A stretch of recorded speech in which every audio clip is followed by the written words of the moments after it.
தமிழகத்தில் சமூகமும் பண்பாடும் சங்ககாலம் ஓரிரு வாக்கியங்களில் விடையளிக்கவும். பண்டைய கால தமிழகத்தின் வரலாற்றை மறுகட்டுமான செய்ய உதவும் இரு இலக்கிய சான்றுகளில் பெயர்களை குறிப்பிடுக.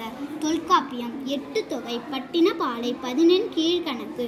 நடுக்கல் அல்லது வீரக்கல் என்றால் என்ன?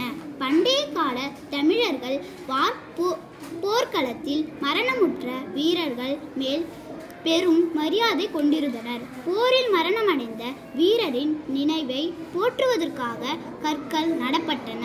இக்கற்கள் நடுகள் அல்லது வீரக்கல் எனப்பட்டன. சங்க இலக்கியங்களில் குறிப்பிடப்பட்டுள்ள 5 திணைகளில் பெயர்களை குறிப்பிடுக.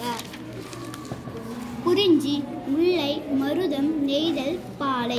சங்க காலத்தோடு தொடர்புடைய இரு தொல்லியல் ஆய்விடங்களை குறிப்பிடுக. ஆதிச்சநல்லூர், உறையூர். கடையேழு வள்ளல்களின் பெயர்களை குறிப்பிடுக. பாரி, ஓரி, ஆய், நல்லி, காரிபேகன், நல்லி.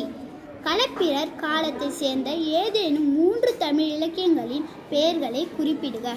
பெரிய புராணம், சீவக சிந்தாமணி, குண்டலகேசி. நன்றி.